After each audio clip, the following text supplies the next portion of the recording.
Maya Richardson had dreamed about this moment for exactly 247 days. She knew because she'd been counting, literally. There was a calendar on her bedroom wall with a big red circle around today's date, and every morning for the past 8 months, she'd crossed off another day, inching closer to this very moment. Her fingers trembled slightly as she held the first-class boarding pass, not from nervousness, but from pure, undiluted excitement that made her feel like she might actually levitate right there in Terminal 4 of JFK Airport. At 17, she'd saved every single dollar from her summer internship coding for a tech startup in Brooklyn, tutoring neighborhood kids in calculus and algebra. $20 an hour. Thank you very much. And her weekend job at Marcus Books where she'd alphabetized, shelved, and recommended novels until her feet ached. This ticket to Los Angeles represented more than just a flight. It was her declaration of independence, her proof that hard work, discipline, and determination could buy you something tangible, something luxurious, something that whispered, "You made it, kid." Her parents had offered to pay, of course they had, but Maya had refused. This had to be hers, earned, owned, deserved. First class, baby, first class. Her best friend Jasmine had squealed 3 weeks ago when Maya had shown her the confirmation email, jumping up and down in Maya's bedroom so hard that her mom had yelled from downstairs asking if they were okay. "Girl, you earned this. You're gonna be drinking champagne and eating warm nuts and, oh my God, take so many pictures."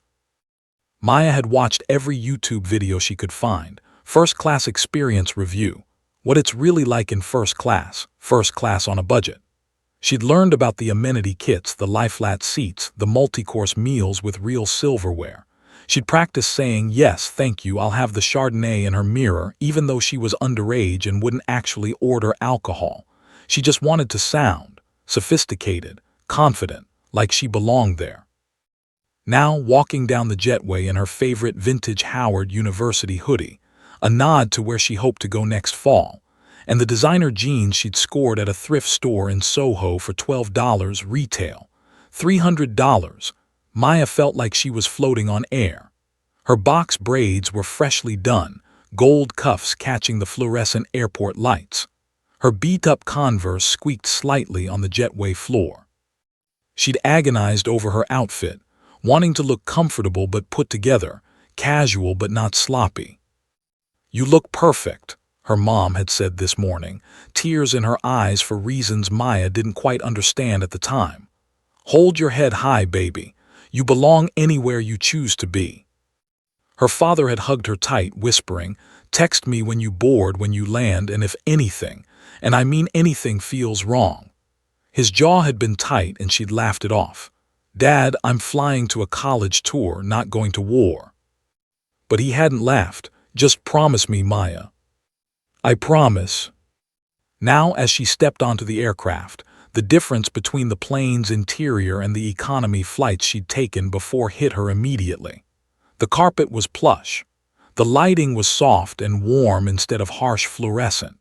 It even smelled different, like leather and something subtle and expensive, maybe vanilla or sandalwood. A flight attendant with Patricia on her name tag looked up from her tablet near the galley. She was maybe in her late 50s, with platinum blonde hair pulled back in a severe bun, makeup that looked professionally applied but somehow harsh, and lips pressed together in what might have been a smile but looked more like a grimace. Their eyes met for just a second, one single crystallized second, but in that second Maya saw something flicker across Patricia's face. Something that made the warm, excited feeling in her chest cool by several degrees. It wasn't welcoming. It wasn't neutral. It was evaluating, judging, cold. Patricia's gaze traveled deliberately from Maya's box braids down to her vintage hoodie, pausing at her designer but thrifted jeans, and landing finally on her worn Converse. The journey took maybe 3 seconds, but it felt like an eternity.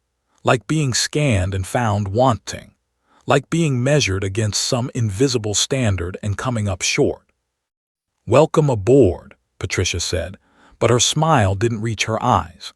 Her voice had that sugary sweet customer service quality that somehow managed to sound completely insincere, like she was reading from a script she didn't believe in.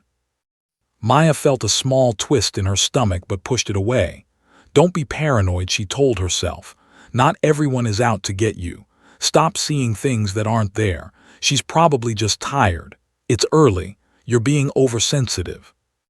Thank you, Maya responded brightly, determined not to let anything ruin this moment. This was her day, her achievement, her reward. She moved past Patricia into her first class, and there it was. Seat 2A, window seat. The leather looked buttersoft. The seat itself was massive compared to economy, with what looked like a mile of legroom. There was a pillow, an actual pillow with a real pillowcase, not that tiny square of sadness from economy. A blanket that looked genuinely cozy. A bottle of water already waiting in the cup holder. Maya slid into the seat and it felt like sinking into a cloud. Oh my God, she thought, running her hand over the armrest. This is amazing. She let herself have 10 full seconds of pure joy, grinning so wide her cheeks hurt. She pulled out her laptop, the one she'd built herself from parts, another point of pride, and set it on the tray table, which was actual wood grain, not plastic. She was going to work on her college essays during the flight, polish them until they shined, maybe watch a movie on the personal entertainment screen, eat whatever gourmet meal they served, and arrive in Los Angeles feeling like the successful, accomplished young woman she'd worked so hard to become. This was going to be perfect. Excuse me. Patricia's voice cut through her moment of joy like a knife through butter, sharp, cold, and unexpected. Maya looked up to find the flight attendant standing in the aisle, holding a tablet, her expression unreadable but somehow already disapproving. May I see your boarding pass? Maya's stomach did a small flip, but she told herself it was routine. They probably checked everyone's tickets. Of course. She handed it over cheerfully, determined to start this flight on a positive note. Patricia studied the boarding pass like a detective examining evidence at a crime scene.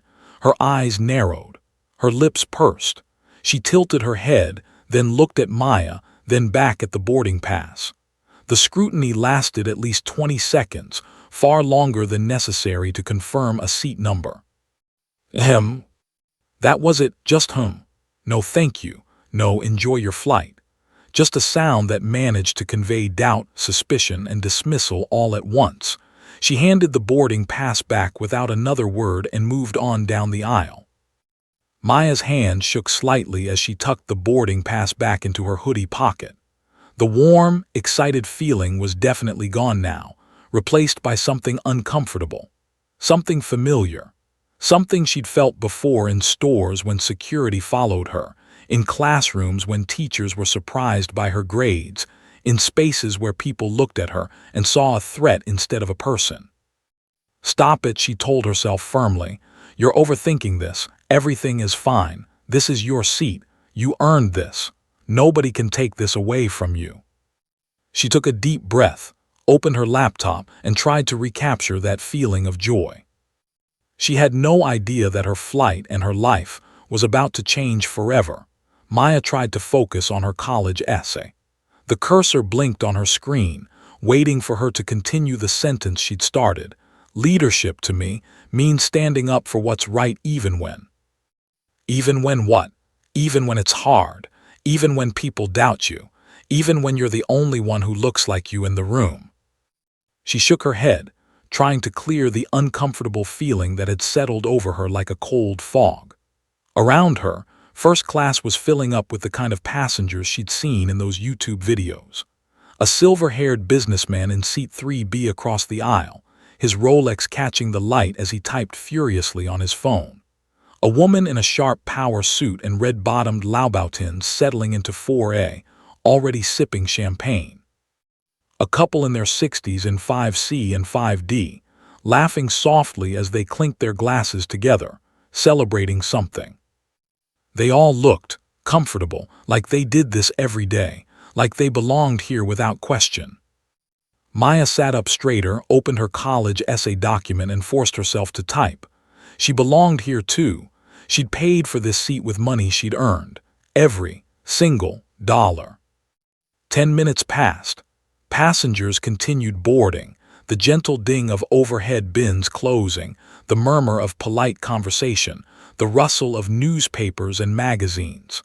Maya was just finding her rhythm, her fingers flying across the keyboard when— "Excuse me, miss." Maya's head snapped up. Patricia again, standing in the aisle with that same unreadable expression, holding her tablet like it was some kind of official documentation that gave her authority over Maya's entire existence. "Yes," Maya kept her voice pleasant, but her heart rate kicked up a notch. "Your boarding pass, please." Maya blinked. I showed it to you already, when I first sat down." "I need to see it again." Patricia's tone was flat, bureaucratic, with an edge of impatience that suggested Maya was being difficult by even questioning this. Confused but not wanting to cause problems, Maya pulled the boarding pass from her pocket again. Her fingers fumbled slightly. She handed it over, watching as Patricia examined it with the same intense scrutiny as before, maybe even more intense. The flight attendant's eyes darted between the pass and her tablet, her finger swiping across the screen multiple times. Other passengers were starting to notice now. The businessman in 3B glanced up from his phone, his brow furrowed. A man boarding behind Patricia had to squeeze past her in the aisle, looking annoyed at the holdup. Patricia held the boarding pass up to the light, actually held it up to the overhead light like she was checking for watermarks or something. Maya felt heat creeping up her neck, spreading across her cheeks. This wasn't normal. This wasn't routine. She'd flown enough times to know that flight attendants didn't examine boarding passes like they were counterfeit bills. "Is there a problem?" Maya asked, her voice quieter, now less certain. Patricia's eyes flicked to her, cold and assessing. "Just doing my job." She handed the pass back with what could only be described as reluctance, as if she suspected Maya might have somehow forged it in the last 10 minutes. Then she moved on without another word. Maya's hands weren't quite steady as she put the boarding pass away this time. The woman in the power suit across the aisle caught her eye and gave her a small, sympathetic smile. Or maybe it was pity. Maya couldn't tell and wasn't sure which would be worse. She tried to return to her essay, but the words blurred on the screen. The excitement she'd felt boarding the plane was completely gone now, replaced by a knot of anxiety in her stomach that was growing tighter with each passing minute. Her mother's words echoed in her head. "Hold your head high, baby. You belong anywhere you choose to be." But did she really? 15 more minutes passed. Maya had managed to write exactly 3 sentences, all of them terrible, when she saw Patricia approaching again from the corner of her eye. No way, this couldn't be happening. But it was. Miss Patricia's voice was sharper now, less professionally neutral and more openly annoyed. "I need to see your boarding pass. Again." The businessman in 3B actually lowered his phone this time, his frown deepening.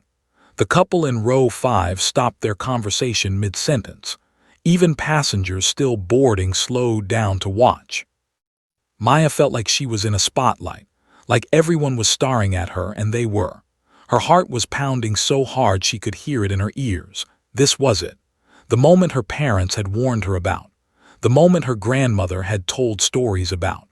The moment she'd hoped she'd never experience because surely, in 2024, things were different. They weren't.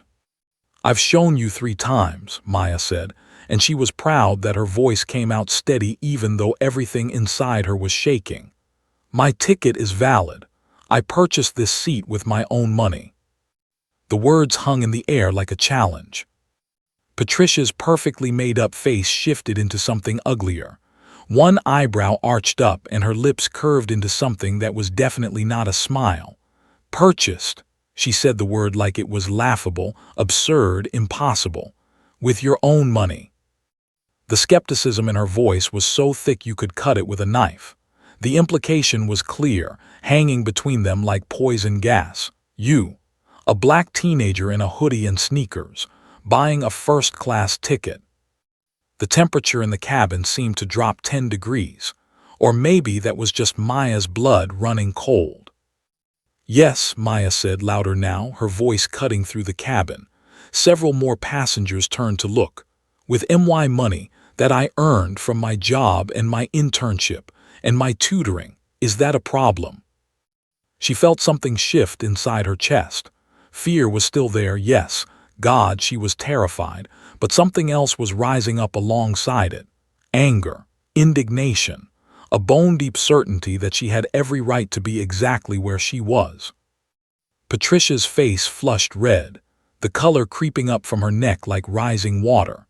She leaned down, bringing her face closer to Maya's, and lowered her voice to what she probably thought was a discreet whisper, but was actually loud enough for half of first class to hear. Look, sweetheart, the condescension in that word made Maya's teeth clench. There's been a system error. These things happen.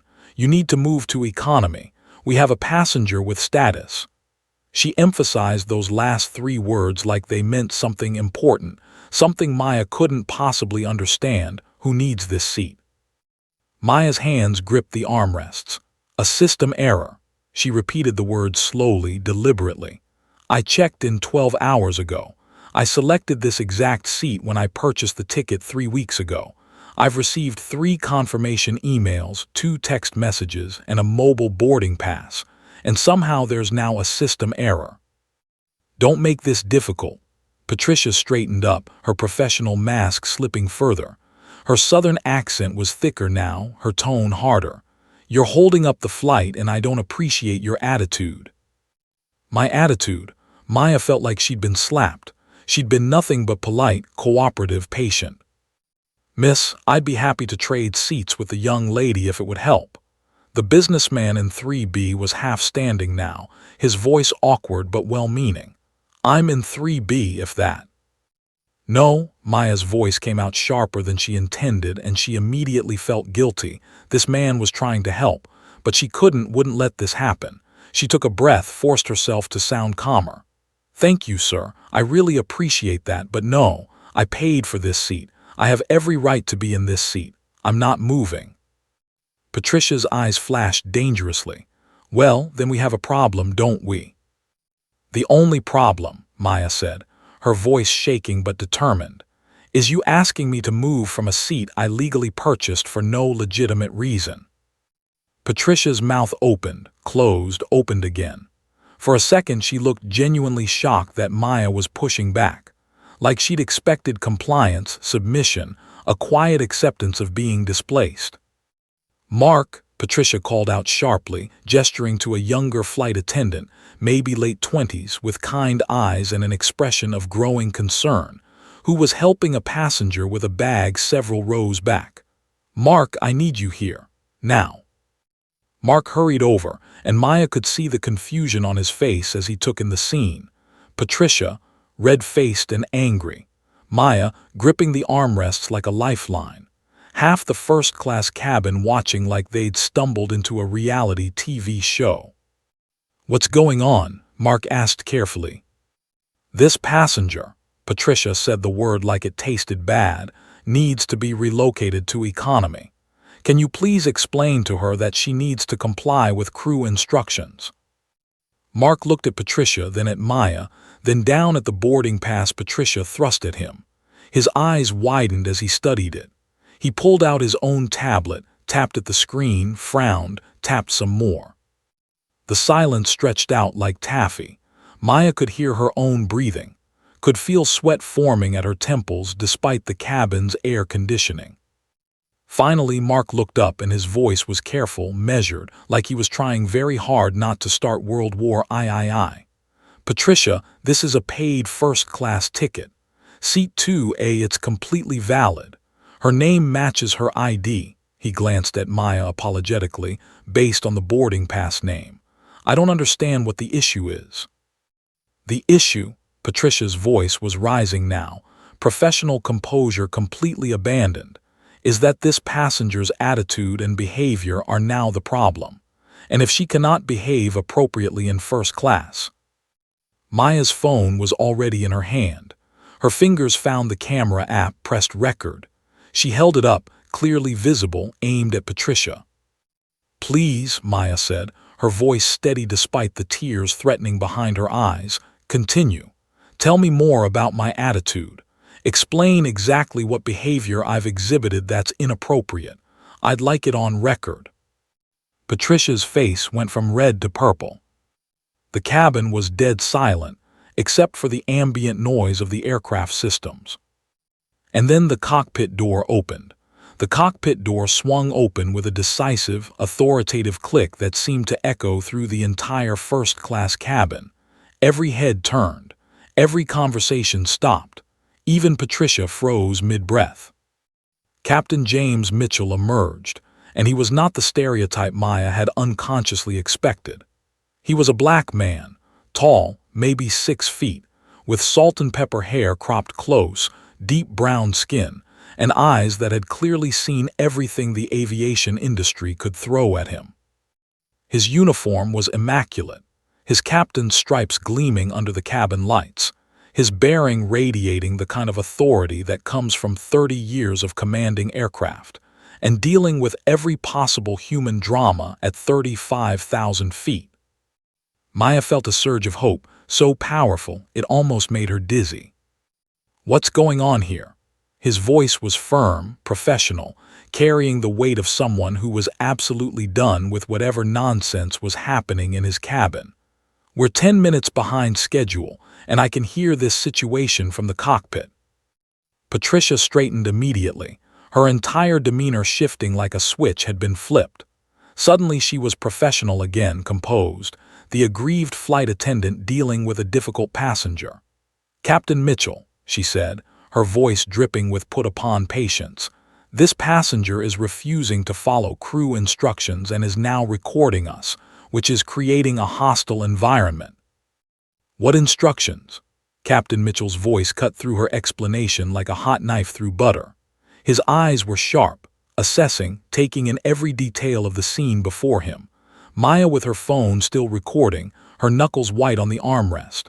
Mark standing awkwardly to the side with his tablet. The dozen passengers watching with expressions ranging from concern to outrage. Patricia's flushed face and defensive posture. To relocate to her proper seat, Patricia began. "Show me her boarding pass." It wasn't a request, it was an order. Patricia fumbled for a second, actually fumbled, her hands not quite steady, before thrusting the boarding pass at Captain Mitchell. He took it with a calm that somehow felt more dangerous than anger. The cabin was so quiet Maya could hear the paper rustling in his hands. Captain Mitchell studied the boarding pass. Then he pulled out a tablet from his pocket. Pilots carried them for flight plans, weather updates, technical manuals, and tapped at the screen. His jaw tightened almost imperceptibly, but Maya saw it. He tapped again, scrolled. His expression grew darker. The seconds ticked by like hours. Maya's heart was hammering so hard she was sure everyone could hear it. Her phone was still recording, still pointed at Patricia, but her hand was shaking now.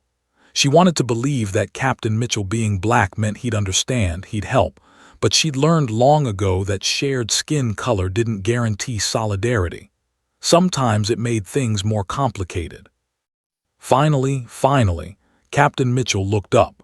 He looked first at Patricia, and the expression on his face made the flight attendant actually take a step back. "Ms. Richardson's ticket," his voice was controlled, but there was steel underneath, sharp and unyielding, "is completely valid, 100% legitimate. She purchased this seat 3 weeks ago. She checked in 12 hours ago. She selected this specific seat 2A at the time of purchase. Her name matches her identification. Her boarding pass has been scanned and accepted by our gate system." He paused, letting each word land like a hammer blow. "She is in her assigned seat." The cabin might as well have been holding its collective breath. "She's not moving," Captain Mitchell continued, and now he turned to Maya, his expression softening in a way that made her throat tighten with emotion. "Miss, I apologize sincerely for this disruption. You have every right to be here. Welcome aboard our flight." Maya couldn't speak. She managed a nod, blinking rapidly against the tears that were threatening to spill over. "Don't cry," she told herself fiercely. "Don't you dare cry. Don't give them that." "But Captain," Patricia's voice was plaintive now, desperate, like she was watching her narrative collapse in real time. "She doesn't, I mean, just look at her." The cabin collectively gasped. Several passengers made sounds of outrage. The woman in the power suit actually said, "Oh my God," loud enough for everyone to hear. Captain Mitchell's expression could have frozen lava. "Patricia, galley now." "Captain, I've been with this airline for 20 years. And you're about to end your career in the next 60 seconds if you don't move. Galley, this is not a request." Patricia's mouth worked soundlessly for a moment. Then, with a look of pure venom directed at Maya, a look that said, "This is all your fault. You've ruined everything," she turned on her heel and stalked toward the back of the aircraft. Captain Mitchell followed, but not before giving Mark a look that clearly said, "Keep an eye on things." As soon as they disappeared toward the galley, the first-class cabin erupted in whispers. Did that really just happen? That was absolutely discrimination. That poor girl. I cannot believe. The businessman in 3B leaned across the aisle. "Young lady, I am so sorry you had to experience that. That was completely, utterly unacceptable." His voice was shaking with genuine anger. "I should have said something sooner. I should have." "It's okay," Maya whispered, but it wasn't. Nothing about this was okay. The woman in the power suit had unbuckled her seatbelt and come forward. She crouched in the aisle next to Maya's seat, her expensive perfume wafting over, her manicured hand reaching out, then stopping, not quite touching, respectful of Maya's space. "Honey, what's your name?" Maya Richardson." "Maya, I'm Jennifer Chen. I'm a civil rights attorney." She pulled a business card from her purse. "What just happened to you was racial profiling and discrimination, clear as day. If you want to pursue this, and you absolutely should, call me. That behavior was inexcusable, and I will testify to everything I just witnessed." Other passengers were nodding, some pulling out their own cards, offering to be witnesses. An older man in row 6 said he'd gotten the whole thing on video. A younger woman said she'd already sent a complaint through the airline's app. Maya took the business card with numb fingers. This was surreal. 30 minutes ago, she'd been excited about warm nuts and champagne. Now she was collecting business cards from lawyers and witnesses to her own discrimination. From the back of the plane, she could hear Patricia's voice rising, shrill and defensive. "She doesn't belong. Just look at her. Probably used her parents' credit card. I know her type." Maya's phone was still in her hand.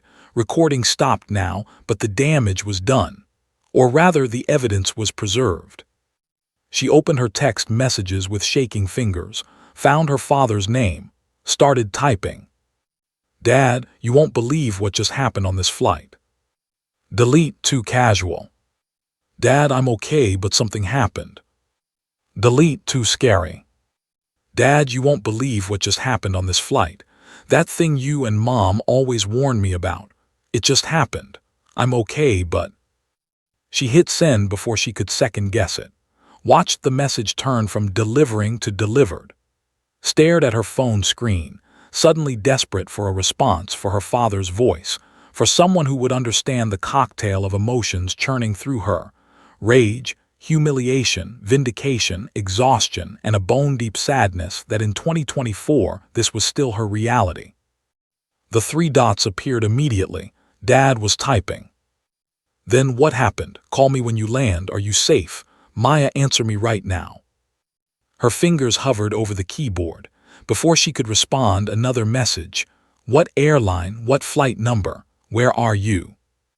She typed quickly. "American Flight 447 JFK to LAX. I'm on the plane. I'm safe. Flight attendant tried to make me move from first class for no reason. Accused me of not belonging here. Captain intervened. I'm okay, promise. Taking off soon." Send. The response was instant. "Stay on that plane. Do not get off. I'm calling you right now." Her phone buzzed with an incoming call, but she couldn't answer. Captain Mitchell was returning to the cabin, and his expression was grim.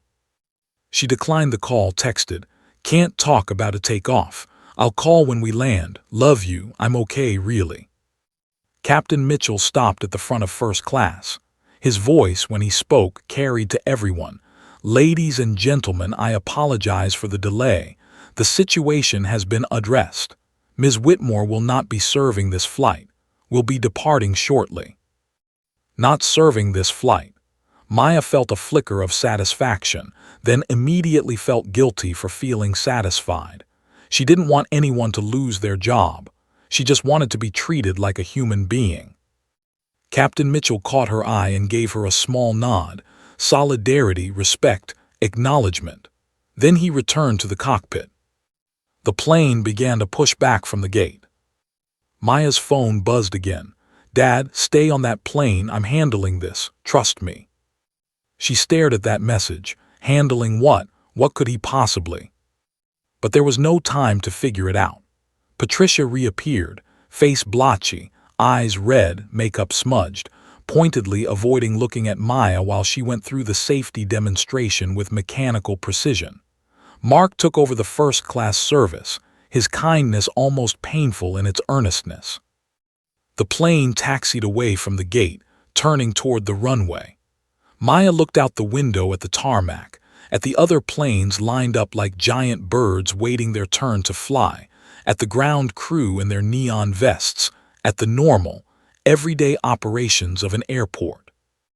Everything looked normal, but nothing felt normal. Her phone buzzed one more time. "I love you, baby girl. Everything is going to be okay." Maya closed her eyes, leaning back in the seat she'd fought to keep, and tried to believe that was true. Flight 447 lumbered toward the runway like a metallic giant slowly waking up. Maya pressed her forehead against the cool window, watching the terminal slip away behind them, her breath fogging the plastic in small, rhythmic clouds. Her hands were still trembling. She clasped them together in her lap, trying to stop the shaking, but it wouldn't quit. Adrenaline, fear, anger, relief. All of it was coursing through her system like electricity with nowhere to ground. "Would you like something to drink?" Mark appeared beside her seat, his voice gentle, his eyes kind but also deeply apologetic, like he was personally responsible for everything that had happened. "Water, juice, we have." "Water's fine, thank you." Maya's voice came out smaller than she intended. He returned moments later with not just water but also a warm towel, the amenity kit, and a genuine smile. "I'm really sorry about what happened.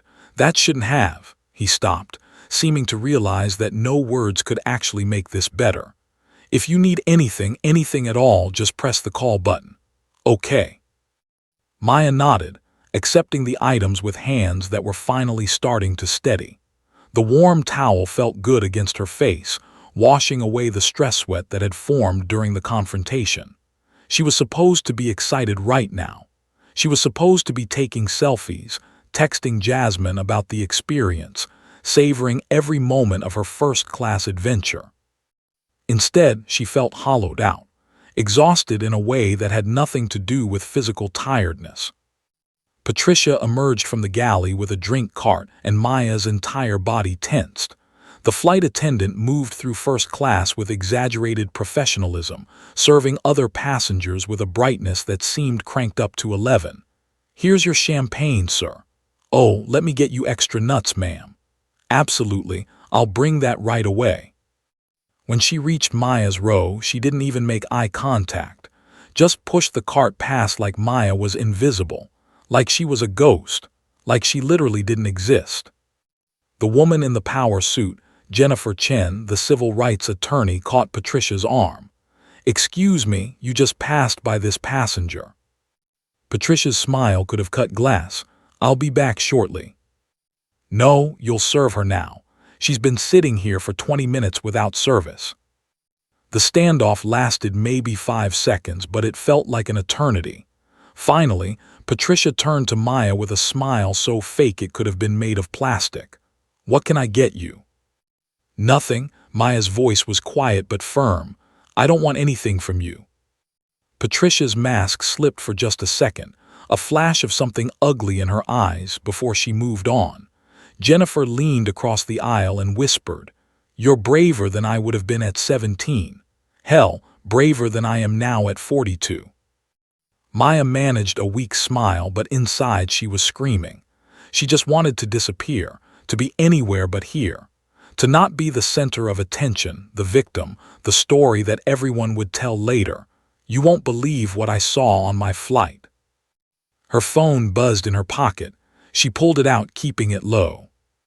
"Dad, which gate did you leave from?" Maya frowned. That was a weird question. She typed back, "Gate 47BY. "Dad, what runway are you using for takeoff?" Now she was really confused. "Dad, I don't know. Why does that matter?" "Dad, just answer me, baby girl. Look out the window. Any numbers or letters on signs?" Maya pressed her face to the window. The plane was approaching a junction of taxiways. She could see a sign, 24R. I see 24R. "Dad, what's going on?" "Dad, stay calm. Stay on that plane. Do you trust me?" Her heart rate kicked up again. "Of course I trust you. Dad, you're scaring me. What are you doing?" The three dots appeared, disappeared, appeared again. Then, "Making sure my daughter is treated with the respect she deserves. I love you." Before Maya could respond, Captain Mitchell's voice crackled over the PA system. His tone was different now, confused, slightly irritated. "Ladies and gentlemen, we're experiencing a brief delay. Air traffic control has instructed us to hold our position.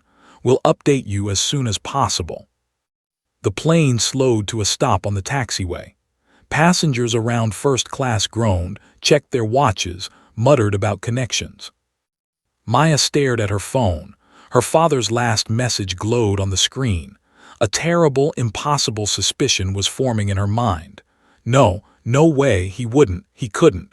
That would be insane, that would be. What the hell? The businessman in 3B was pressed against his window, staring out at something. "Is that jet? What is that jet doing?" Maya's head snapped up. She looked out her window and felt her entire world tilt sideways.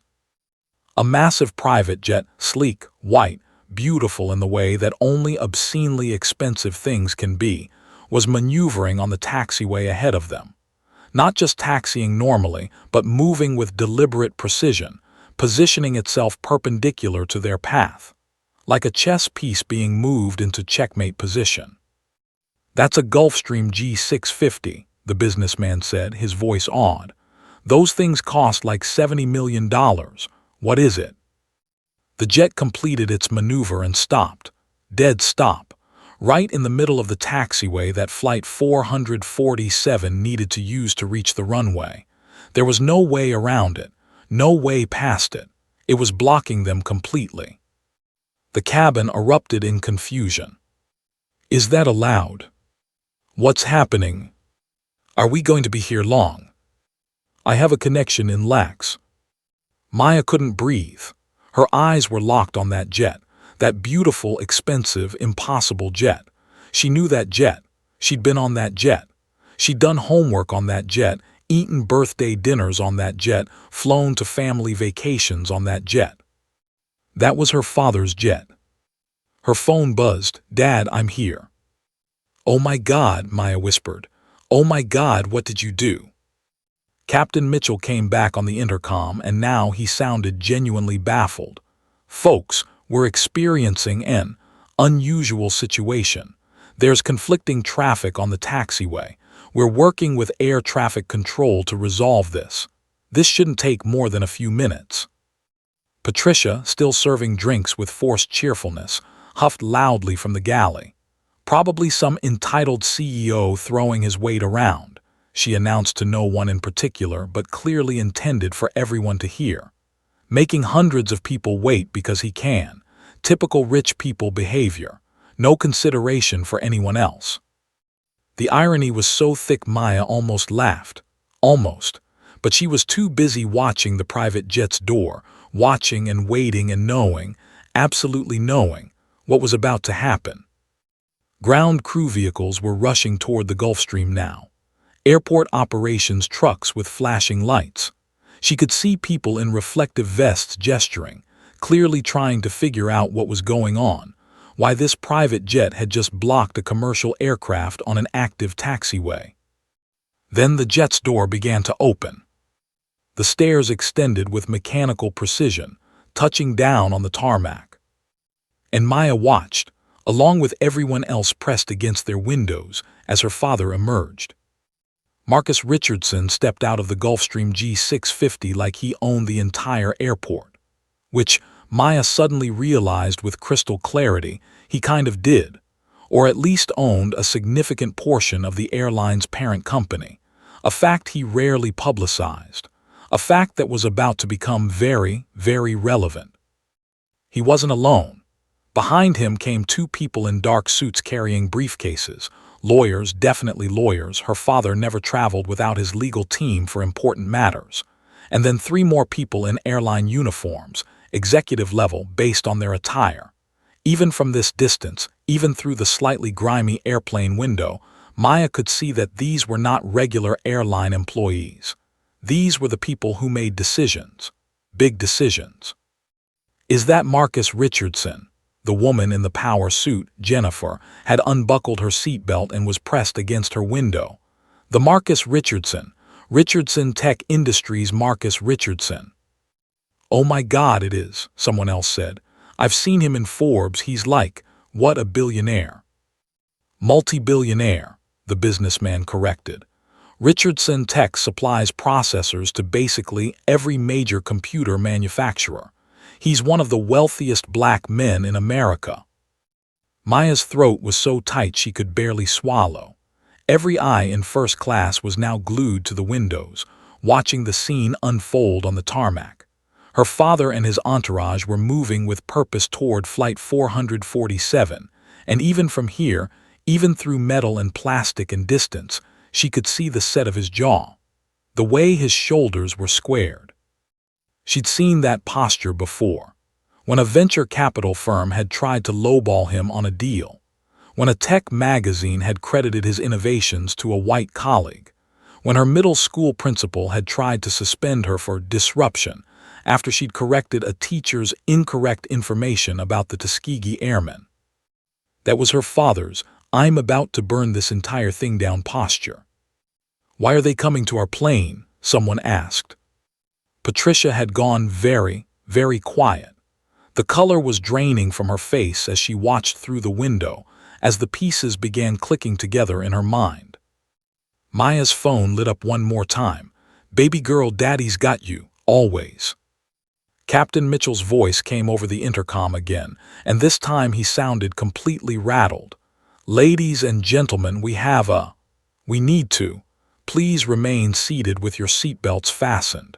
We'll have an update momentarily. Through the window, Maya watched her father reach the base of Flight 447 stairs, watched him speak briefly with the airline executives, his gestures sharp and angry. Watched one of them, a woman Maya recognized as the regional VP from company newsletters her father sometimes received, literally go pale.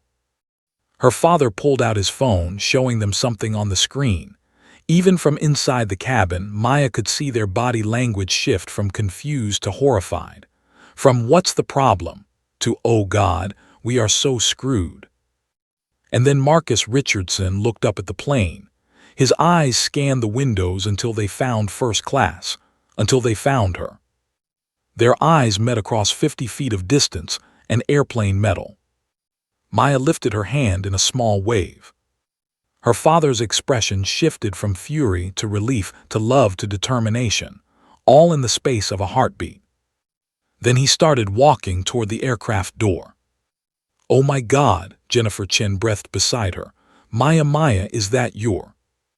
That's my dad, Maya whispered. Patricia made a sound like a deflating balloon.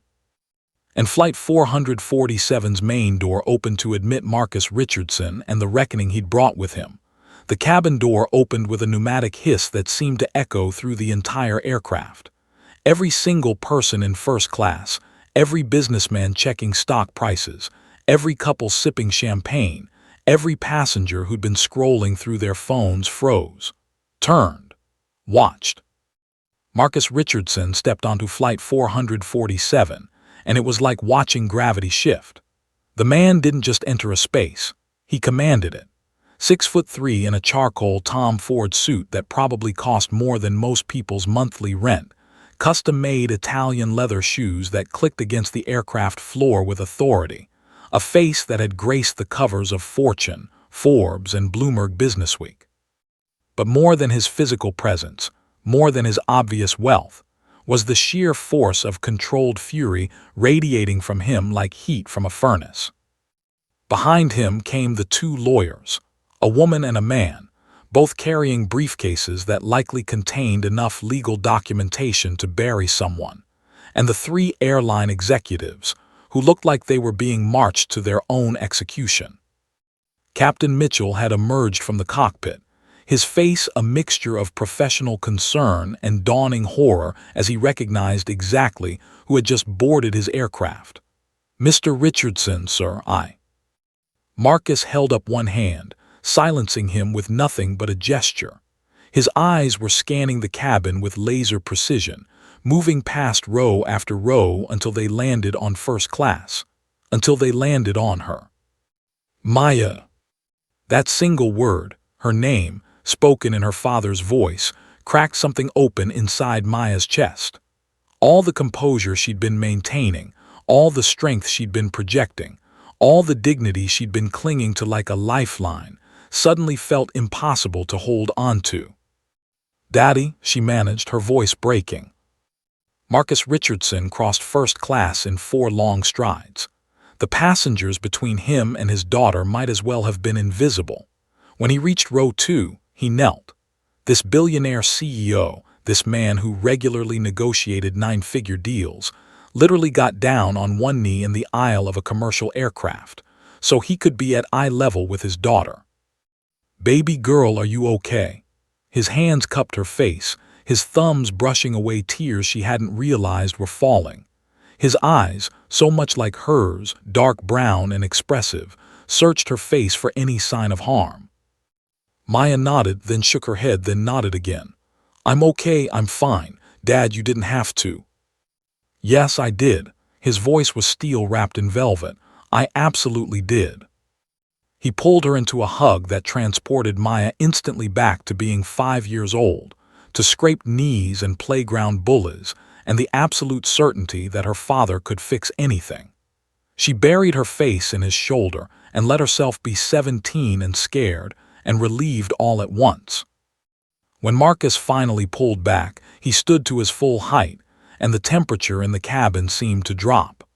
He turned to face Captain Mitchell, and his expression was controlled, measured, but there was an edge underneath that could cut through steel.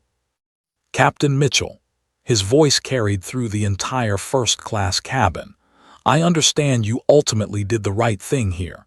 You confirmed my daughter's ticket was valid. You intervened when your crew member was engaging in discriminatory behavior. For that, I thank you." Captain Mitchell looked like he wanted to sink through the floor. "Mr. Richardson, I apologize profusely for." "Your apology is noted, but it's not your apology I need." Marcus's gaze swept the cabin and landed like a missile strike on Patricia Whitmore, who had been trying to make herself invisible near the galley, her face the color of old paste. "You, step forward." Patricia didn't move, couldn't move. She looked like a deer caught in headlights, frozen, terrified. "Now," the word cracked like a whip. Patricia shuffled forward on legs that looked like they might give out at any moment. Her carefully applied makeup was smudged, her eyes red-rimmed, her hands trembling visibly. One of the airline executives, the regional VP, a woman named Sandra Phelps who Maya recognized from company events, stepped forward, her voice shaking. "Mr. Richardson, I want to assure you that we take this matter extremely seriously." "Do you know who I am?" Marcus didn't even look at her. His eyes were locked on Patricia like a predator watching prey. "Yes, sir," Sandra said quickly. "You're Marcus Richardson, CEO of Richardson Tech Industries and..." and the majority shareholder of Constellation Holdings, which owns 34% of this airline's parent company. He let that information land like a bomb, which means when I speak, people in your corporate structure tend to listen very carefully. The cabin had gone so silent that Maya could hear people breathing, could hear the ambient aircraft noise, the air circulation, the distant sound of jet engines, the hum of electronics. Every passenger was frozen, witnessing something that would become the story they'd tell for years. You won't believe what I saw on a flight once. Patricia Whitmore, Marcus finally addressed her directly. Employee number 47,832, 20 years of service with this airline. He paused, and his lawyer, the woman, opened her briefcase and pulled out a tablet, handing it to him. And 17 documented complaints of discriminatory behavior filed against you over those 20 years. 17 complaints from passengers of color who were profiled, harassed, or removed from their seats. All dismissed as misunderstandings or miscommunications. Patricia's face went from white to green. I don't. Those were all. All swept under the rug, Marcus finished. All ignored because it was easier to placate a long-term employee than to address systematic racism in your crew. He turned to address the entire first-class cabin now, his voice carrying that boardroom authority that had built a technology empire from nothing, that had made him one of the most powerful black men in corporate America. My daughter, his hand touched Maya's shoulder, warm and protective, is 17 years old. She's a straight-A student. She's coded her first app at age 11. She's been accepted early decision to 3 universities. She volunteers every Saturday at a youth center in Brooklyn, teaching kids to code. She saved every dollar from 3 different jobs to buy this first-class ticket because she wanted to treat herself, to prove to herself that her hard work means something. His voice got quieter, which somehow made it more powerful. And today she was told she didn't belong here. She was questioned 3 times about her boarding pass. She was accused of stealing or using someone else's credit card. She was ordered to move to economy to make room for a passenger with status. She was threatened with removal from this aircraft, not because she did anything wrong, not because her ticket wasn't valid, but because of the color of her skin. The silence was deafening. And when she stood her ground, when she refused to accept being displaced from a seat she legally purchased, she was told her attitude was the problem. He turned back to Patricia, who looked like she might actually be sick. Ms. Whitmore, what is your understanding of this airline's non-discrimination policy? Patricia's mouth opened and closed. No sound came out. Let me refresh your memory, Marcus continued. This airline has a zero-tolerance policy for discrimination based on race, color, national origin, or any other protected characteristic. Employees who violate this policy are subject to immediate termination. He looked at Sandra Phelps. Isn't that correct? Yes, sir, Sandra said quietly. That is absolutely correct. Then I assume Ms. Whitmore's employment will be terminated effective immediately. We'll need to conduct a full investigation, Sandra began. No, Marcus's voice was absolute. You've had 20 years to investigate 17 complaints. You've had 20 years to address a pattern of discriminatory behavior. That investigation has already been conducted by your own inaction. He turned to his lawyers. I assume you've documented everything. The male lawyer nodded. We have Ms. Richardson's video recording of the incident, testimony from multiple passengers who have already agreed to provide statements, and Captain Mitchell's report confirming that Ms. Richardson's ticket was valid and that Ms. Whitmore had no legitimate reason to request she be moved. We also have, the female lawyer consulted her tablet, security footage from the gate area showing Ms. Whitmore's initial reaction to Ms. Richardson boarding, which clearly shows bias before any interaction occurred. Patricia made a sound like a wounded animal. This isn't fair, she whispered. I was just doing my job. Your job, Marcus's voice could have frozen fire. is to provide excellent service to all passengers regardless of race. Your job is to make people feel welcome. Your job is to ensure safety and comfort. Your job is not to profile teenagers because they're wearing hoodies and sneakers. Your job is not to assume that black passengers don't belong in first class. He took a step closer to her, and Patricia actually flinched. My daughter recorded you. She has evidence of your discrimination. These passengers witnessed it. Captain Mitchell documented it, and now it ends. He turned to Sandra Phelps. I want her off this aircraft, now. Sandra nodded to one of the other executives, who gently took Patricia's arm. Ms. Whitmore, you need to come with us. As Patricia was escorted down the aisle past every passenger who'd witnessed her downfall, she finally looked at Maya. And in her eyes was something ugly, not remorse, not shame, but resentment. Anger. A look that said, this is your fault. You ruined my life. You should have just moved to economy like I told you. Maya stared back at her with her head held high, her father's hand on her shoulder, and refused to look away. Only when Patricia had been removed from the aircraft did Marcus finally allow his fury to soften. He turned to the remaining passengers, his voice gentler now. To those of you who spoke up, he nodded at Jennifer Chen, at the businessman in 3B, at several others, thank you. Thank you for being the people who didn't just watch. My daughter needed allies today, and you were there. Then he looked at Maya, and his eyes were shining. I'm so proud of you, baby girl. You stood your ground. You didn't back down. You documented everything. You did exactly what your mother and I taught you to do. I was scared, Maya admitted. Being brave doesn't mean not being scared. It means being scared and doing the right thing anyway. He kissed her forehead. Finish your flight, get to LA, tour those colleges, live your life, and know that your father's got your back, always. Marcus Richardson wasn't finished. Even with Patricia escorted off the plane, even with his daughter safe, there was something else burning in his eyes. A need to make sure this moment meant something beyond just this flight, this incident, this one day. He turned to face the entire first-class cabin, and when he spoke, his voice carried the weight of decades of experience navigating corporate America as a black man who'd built an empire from nothing. I want to tell you all something, he began, his hand still resting protectively on Maya's shoulder. My daughter texted me 45 minutes ago. I was on my way to a board meeting in Boston, a meeting that will now happen without me, costing my company approximately $3 million in delayed negotiations. He let that number hang in the air. When I got her message, when I read that she'd been discriminated against, profiled, and humiliated on this aircraft, I didn't hesitate. I diverted my jet. I contacted every person in this airline's corporate structure that I have a direct line to. I pulled favors. I called in debts.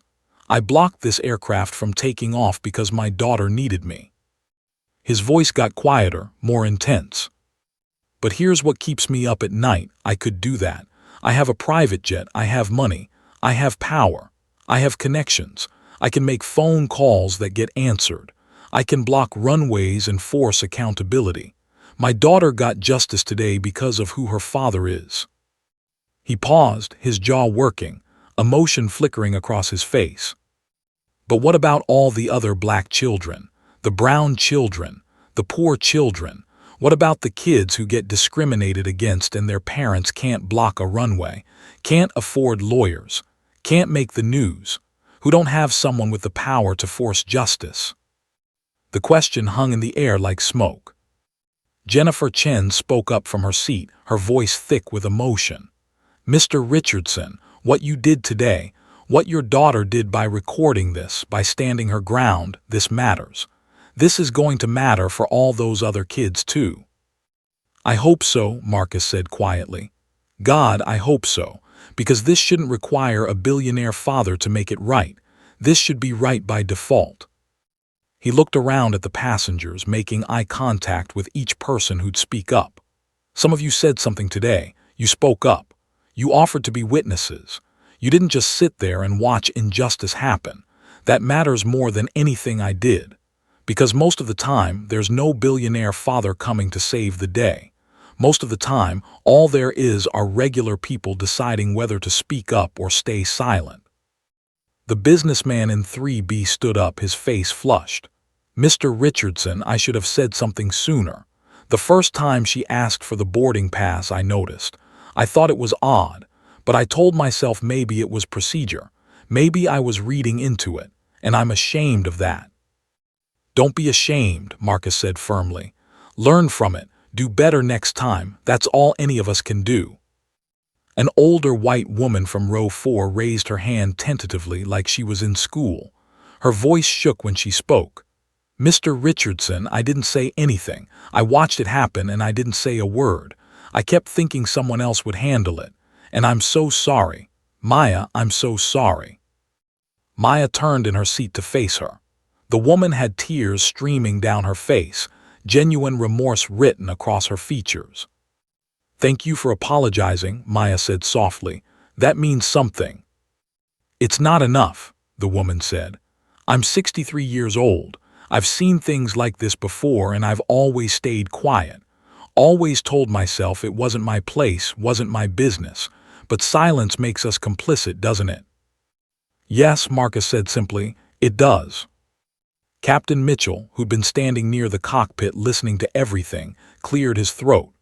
Mr. Richardson, Maya, on behalf of this airline, I want to apologize. Not just for Ms. Whitmore's actions, but for a system that allowed 17 complaints to be dismissed. For a culture that clearly didn't take discrimination seriously enough. For every time we failed passengers of color. Captain, Marcus said, his tone slightly softer, you did right when it mattered. You could have sided with your crew member. You could have looked the other way. You didn't. And I genuinely appreciate that. It shouldn't be noteworthy to do the bare minimum, Captain Mitchell replied, his voice heavy. It should be standard, and I'm going to make sure, at least on my flights, that it is. Sandra Phelps, the regional VP who'd been standing quietly near the galley, stepped forward. Her face was drawn, aged 10 years in the last 20 minutes. Mr. Richardson, Maya, I want you to know that this incident is going to result in immediate, comprehensive changes. Not just firing Ms. Whitmore, though that's happening. We're implementing mandatory anti-bias training for every single employee, not the checkbox kind, the real kind. We're reviewing every complaint that's been filed in the last decade. We're creating an independent oversight committee. And we're establishing a direct hotline for discrimination complaints that bypasses local management and goes straight to executive level. I'll believe it when I see it, Marcus said bluntly. But I'll be watching. Trust me, I'll be watching very closely. And if I find out this was just PR talk, if I discover you've swept this under the rug like the 17 complaints before it, there will be consequences that make today look like a minor inconvenience. Sandra paled but nodded. Understood, sir. You have my word and I'll put it in writing. Marcus pulled out his phone, opened his camera and pointed it at her. Say that again, for the record. Sandra straightened her shoulders, took a breath, and looked directly at the camera. My name is Sandra Phelps, Regional Vice President of Customer Experience for this airline. I give my word that the discriminatory treatment of Maya Richardson will result in comprehensive, meaningful policy changes across our entire organization. These changes will be independently audited, publicly reported, and I will personally be held accountable for their implementation. If we fail to follow through, I will resign my position. Marcus lowered the phone. Thank you, I'll hold you to that. He knelt down again beside Maya's seat, his large hand covering both of hers. Baby girl, I need to get back to my jet before ATC has a complete meltdown. Are you okay to finish this flight?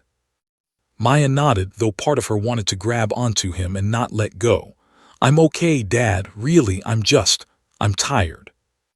I know, sweetheart, I know. He pulled her into another tight hug, pressing a kiss to the top of her head. You call me the second you land, and Maya, he pulled back to look her in the eyes. I want you to know something. What happened today wasn't your fault, not even a little bit. You did nothing wrong, you belong in first class. You belong anywhere you want to be. Don't you ever doubt that. I won't, Maya whispered, but they both knew that wasn't entirely true. This experience had left a mark, one that wouldn't heal quickly. Marcus stood and turned to address the cabin one final time. Thank you all for your time. I apologize for the delay. Safe travels. As he walked back down the aisle toward the exit, several passengers stood up to shake his hand, to offer words of support, to promise they'd be better allies. One man pressed his business card into Marcus's hand, saying he was a journalist and wanted to tell this story. A woman said she worked in HR and wanted to know how to implement better training at her company. At the door, Marcus paused and looked back at his daughter one last time. Their eyes met across the cabin, and in that moment, Maya felt the full weight of her father's love, fierce, protective, and unwavering. He gave her a small salute, a gesture from her childhood that meant "I've got you always." Then he was gone, the cabin door closing behind him with a soft click. The silence that followed was profound. Everyone seemed to be processing what they'd just witnessed, not just a confrontation, but a masterclass in using privilege and power for justice. Mark, the young flight attendant who tried to help earlier, approached Maya's seat with tears in his eyes. "I'm so sorry. I should have done more. I should have." "You tried," Maya said gently. "You checked my ticket. You told her I was right. You didn't join in. That's more than some people did." "It wasn't enough." "Maybe not, but it was something, and next time you'll do more, right?" He nodded vigorously. "Next time I'll do more, I promise." Captain Mitchell's voice came over the intercom, stronger now, more resolved. "Ladies and gentlemen, we're cleared for takeoff. We'll be departing shortly. I apologize again for the delay and for what transpired on this aircraft today. As your captain, I promise you that every person on board will be treated with dignity and respect for the remainder of this flight. Thank you for your patience." Through the window, Maya watched her father's Gulfstream begin to taxi away, clearing the path for Flight 447.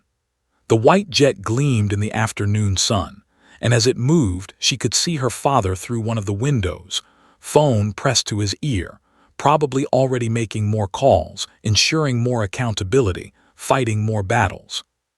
"Your dad's pretty amazing," Jennifer Chen said from across the aisle. "Yeah," Maya agreed, her throat tight. "He really is." "So are you, kid, so are you." As Flight 447 finally began its taxi toward the runway, nearly an hour late, but carrying a cabin full of passengers who'd learned something profound, Maya pulled out her phone and typed a message. "Dad, thank you for everything, for believing me, for coming, for fighting, for teaching me that I'm worth fighting for. I love you more than all the stars in the sky." The response came immediately. "Baby girl, you are the stars in my sky. Fly safe. Call me when you land. I love you, infinity." Maya looked out the window as the plane accelerated down the runway, lifting into the sky, carrying her toward Lowe's Angels and whatever came next. She'd boarded this plane excited about first-class amenities, warm towels and fancy meals and extra legroom. She was leaving it changed, carrying a story she'd never forget, and a lesson she'd spend the rest of her life honoring, that justice shouldn't require a private jet, but sometimes, when the runway needs blocking, you block it. Flight 447 reached cruising altitude, and Maya watched the clouds drift past her window like cotton candy being pulled apart by invisible hands. The cabin had settled into an uneasy calm, passengers returning to their laptops and magazines, the hum of conversation slowly resuming, but there was a different energy now, a charged awareness. Everyone kept glancing at her when they thought she wasn't looking. Mark appeared at her seat with a tray. "I know you said you didn't want anything earlier, but I brought you the full first-class meal service. The filet mignon, roasted vegetables, the warm bread basket, and..." He pulled out a chocolate lava cake with a shy smile. "This isn't even on the menu today. I asked the galley supervisor to make it special." Maya's eyes welled up. "Thank you, you didn't have to." Yes, I did. His voice was firm.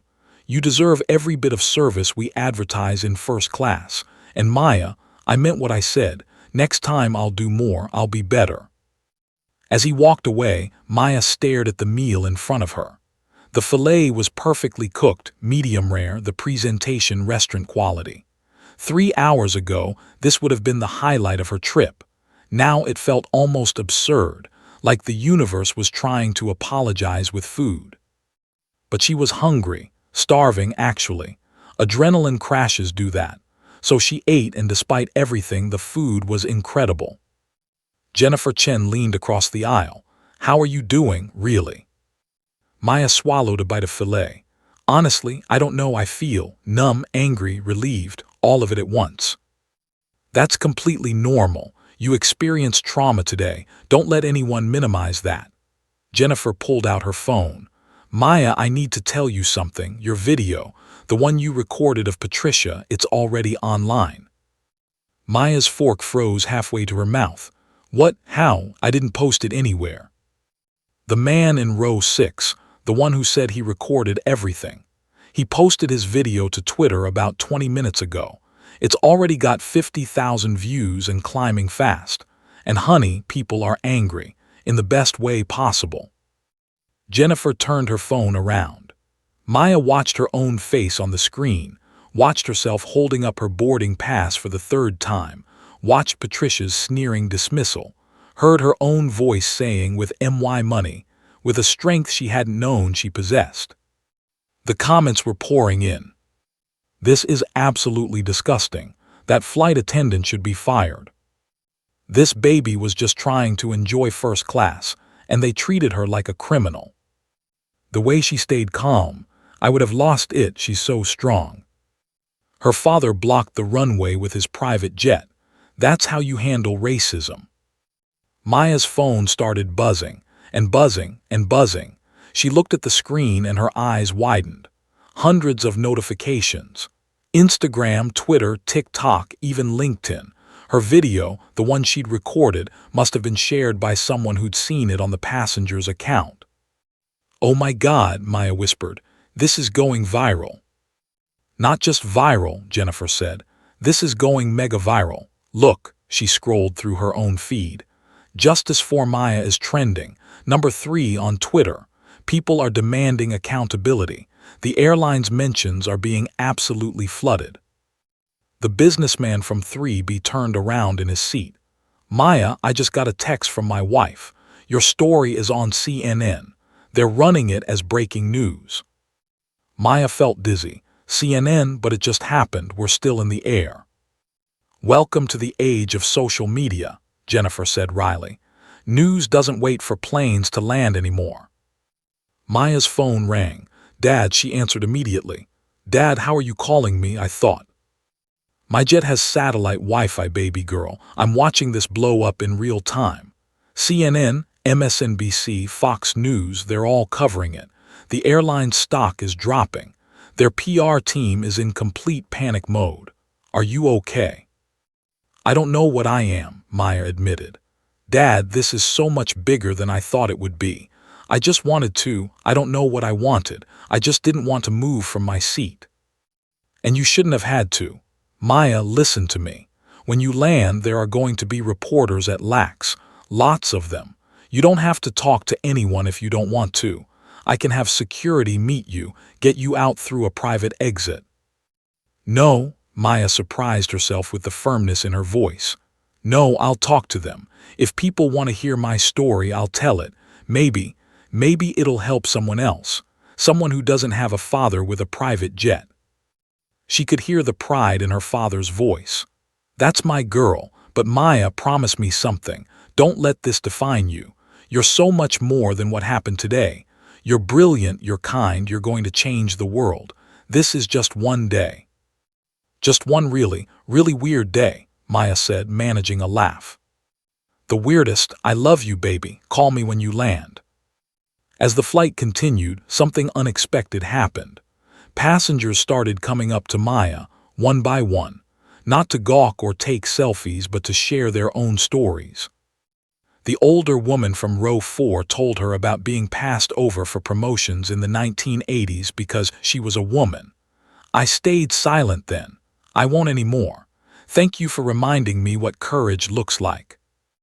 A young Latino man from economy, who'd somehow heard what happened and gotten permission to come to first class, told her about being detained at airport security for random screening every single time he flew. Nobody believes me when I tell them. Now I'm going to start recording too. An Asian American woman shared her experience of passengers refusing to sit next to her during COVID, assuming she carried the virus. People forget. They move on, but we remember. Your video, what you did, it's proof. It's evidence. It matters. Each story added weight to Maya's chest, but also purpose. She wasn't alone. She'd never been alone. This happened to so many people in so many ways every single day. Captain Mitchell's voice interrupted her thoughts. Ladies and gentlemen, we're beginning our descent into Los Angeles. Flight attendants, please prepare the cabin for landing. Maya looked out the window at Los Angeles sprawling below, a vast grid of lights beginning to sparkle as evening approached. Somewhere down there were reporters waiting for her. Cameras, questions, the weight of representing something bigger than herself. Her phone buzzed with a text from Jasmine. Girl, you're everywhere, you're trending worldwide. Are you okay? Call me the second you land. Another from her mother. Baby, I'm so proud of you. Your grandmother is crying happy tears. You stood up. You didn't back down. You're going to change things. I love you so much. Maya typed back to both. Landing soon, I'm okay, I promise. But was she? She touched her face, surprised to find tears on her cheeks. When had she started crying? Jennifer reached across the aisle and squeezed her hand. You're going to get through this. And if you need anything, legal advice, someone to talk to, a witness for any proceedings, you call me. Anytime, day or night. Thank you, Maya whispered. The plane descended through clouds, that familiar pressure building in her ears. Maya looked around first class, at all these strangers who'd become witnesses, allies, storytellers. This wasn't the first-class experience she dreamed about, but maybe it was more important. The wheels touched down with a gentle bump. Los Angeles, she'd made it. As the plane taxied to the gate, Maya's phone exploded with notifications. News alerts, social media mentions, messages from people she hadn't spoken to in years. The world had been watching. The world had decided her story mattered. Ladies and gentlemen, welcome to Los Angeles, Captain Mitchell announced. Local time is 6:47 p.m. For those deplaning here, we thank you for your patience during our delayed departure. And to Ms. Richardson specifically, his voice grew warmer, thank you for your grace under pressure. You've taught us all something important today. The cabin erupted in applause. Spontaneous, genuine, overwhelming applause. Maya's face burned as passengers stood, clapping, some with tears in their eyes. Speech, someone called out. Maya stood on shaky legs, her heart pounding. She wasn't prepared for this. She was 17. She was supposed to be touring colleges, not becoming a symbol. But she was here, and people were listening. I just want to say, her voice cracked and she cleared her throat. I just want to say that I'm not special. What happened to me happens to people every day. Black people, brown people, poor people. We get profiled, we get questioned, we get told we don't belong in spaces we have every right to occupy. The only difference is my dad could block a runway. She paused, gathering her thoughts. But we shouldn't need private jets to get justice. We shouldn't need videos to be believed. We shouldn't need allies to speak up, though I'm grateful to those who did. We should just belong automatically, without question, without having to prove ourselves 3 times. Her voice got stronger. So if you learned anything today, if you take anything from this, don't wait for the next Maya Richardson. Speak up when you see injustice. Believe people when they tell you about discrimination. Use whatever privilege you have to make space for those who have less, because that's how we change things. not with private jets blocking runways, but with everyday people deciding to be better. The applause was deafening. As passengers began deplaning, several pressed business cards into Maya's hand, whispered words of encouragement, asked permission to hug her. Jennifer walked out with her, a protective presence. At the gate entrance, Maya saw them. A wall of cameras, reporters with microphones, the harsh glare of news lights. She took a deep breath. "Ready?" Jennifer asked. Maya squared her shoulders, lifted her chin, and thought of her father's jet blocking that runway, of her grandmother's stories of lunch counter sit-ins, of every person who'd ever stood up when it would have been easier to sit down. "Ready," she said, and stepped into the lights. The moment Maya stepped into the terminal, the world exploded into light and sound. Camera flashes strobed like lightning. Reporters surged forward, a wall of microphones and shouted questions that blurred together into incomprehensible noise. "Maya, how do you feel about what happened? Did you expect your father to block the runway? What do you want to say to the flight attendant? Are you going to sue the airline?" Jennifer Chen immediately shifted into lawyer mode, her arm around Maya's shoulders, creating a protective barrier. "Everyone, please step back. Ms. Richardson will make a brief statement, but she will not be taking questions at this time." The cameras kept rolling. The phones kept recording. Maya looked out at the sea of faces, reporters, curious travelers, airport staff, all watching her, waiting for her to say something profound, something memorable, something that would become a soundbite played on repeat. She thought about everything her parents had taught her, about her grandmother's stories of the civil rights movement, of sitting at lunch counters and freedom rides, of speaking truth to power with dignity and grace. This was her moment, her lunch counter, her Montgomery bus. Maya stepped forward to the microphone cluster someone had hastily assembled. Her hands trembled, but her voice was clear. "My name is Maya Richardson. I'm 17 years old. Today, I was discriminated against on Flight 447 from New York to Los Angeles. I was questioned 3 times about my boarding pass, accused of not belonging in first class, and told to move to economy. Not because I did anything wrong, but because of how I look." She paused, letting that sink in. "My father blocked a runway with his private jet. That's what it took to get justice. A billionaire CEO, lawyers, corporate connections, and a Gulfstream G650. But what about everyone else? What about the kids who look like me who don't have that? What about the people who experience this every single day and have no recourse?" Her voice grew stronger, more passionate. "This isn't just about me. This is about every black teenager who's been followed in a store, every brown person who's been randomly selected for additional screening, every person who's been told in ways both subtle and obvious that they don't belong. We do belong. In first class, in boardrooms and universities, in every space we choose to occupy. And we shouldn't need a private jet to prove it." The terminal was silent, except for the clicking of cameras. "I'm sharing my story because I can, because I have privilege. Yes, even as a black girl who experienced discrimination, I have privilege. My father has resources. I have a voice that people are listening to right now, and I'm going to use that voice for everyone who doesn't have one." She looked directly into the cameras. "To anyone watching this who's experienced discrimination, I believe you. Your story matters. Document everything. Record when you can. Speak up when it's safe. And know that you're not alone. We're not alone." Maya stepped back from the microphones, and Jennifer immediately guided her through the crowd, security helping to create a path. Behind them, reporters were already filing their stories, uploading footage, crafting headlines.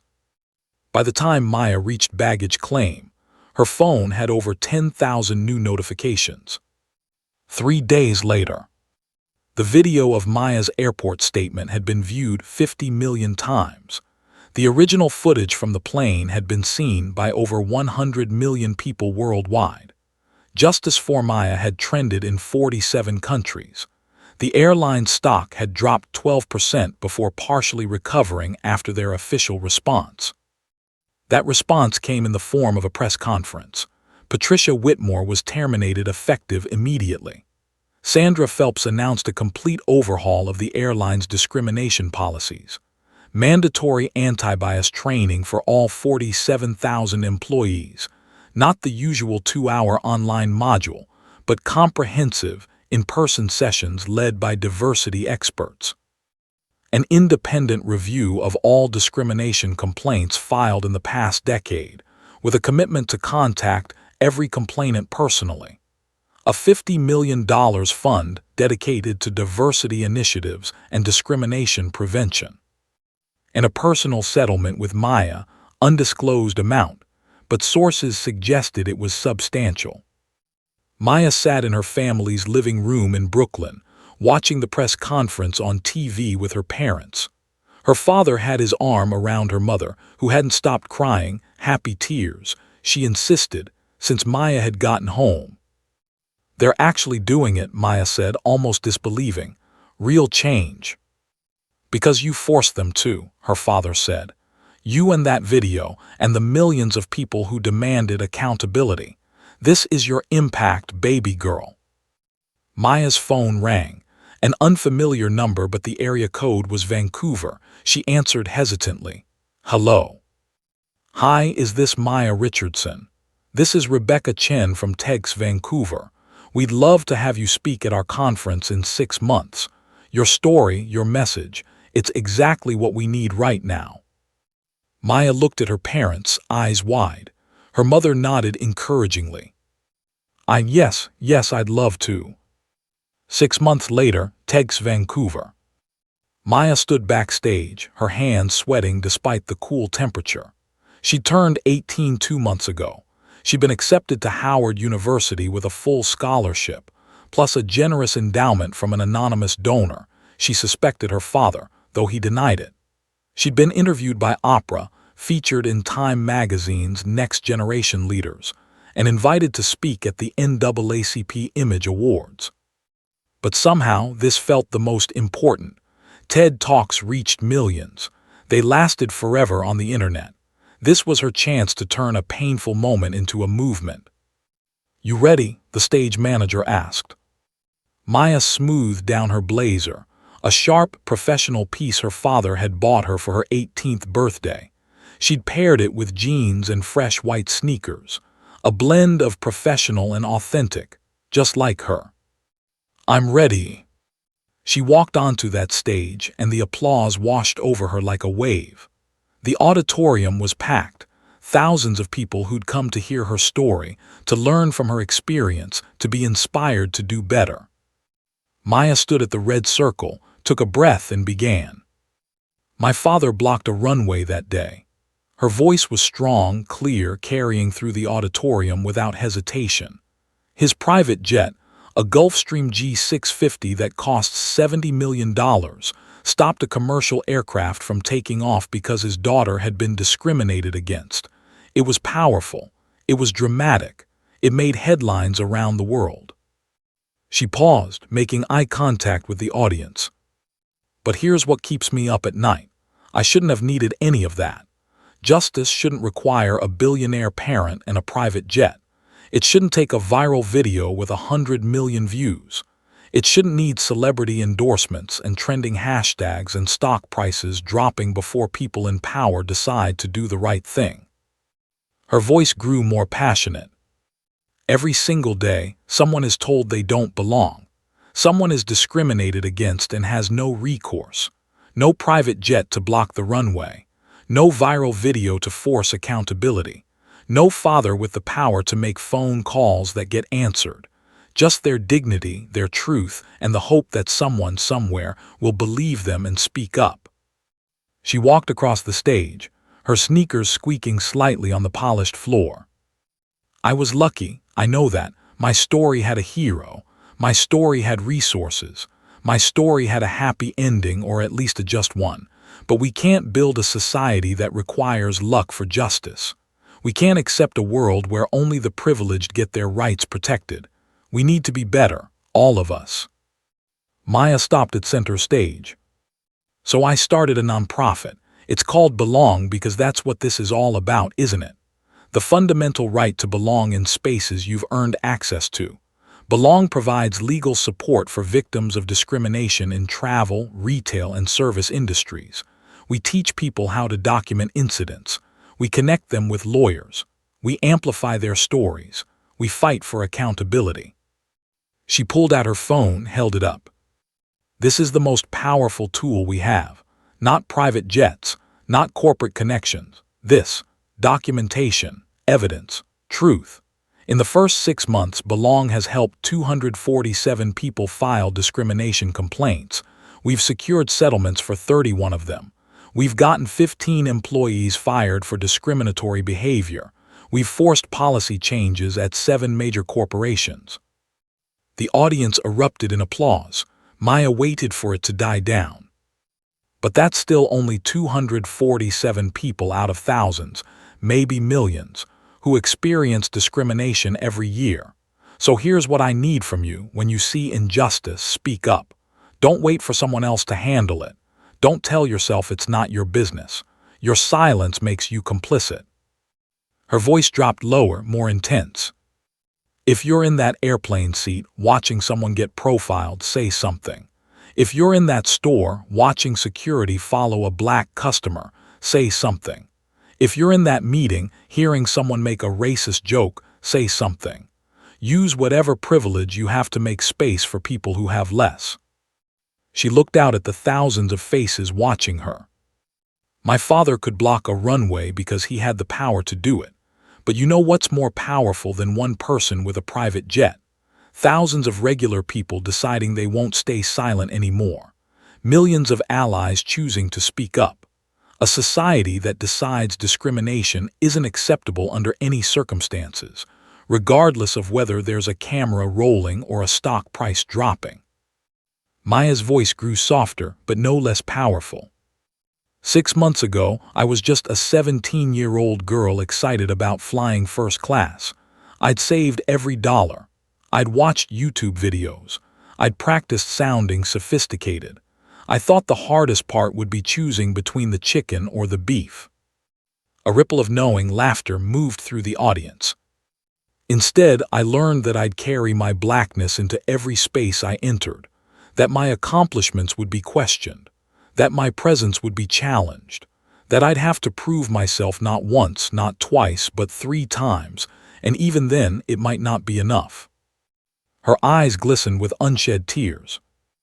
But I also learned that I'm stronger than I knew, that my voice matters, that my story can change things, that when I speak up, others find the courage to speak up too. That justice, while it shouldn't require a private jet, is still worth fighting for with whatever tools we have. She smiled through the tears. So yes, my father blocked a runway that day, and I'm grateful he did. I'm grateful he fought for me. But I don't want to live in a world where only kids with billionaire parents get justice. I want to live in a world where every person, regardless of race, class, or connection, can sit in any seat they've earned and be treated with dignity and respect. Maya's voice rang out clear and strong. That world doesn't exist yet, but it can.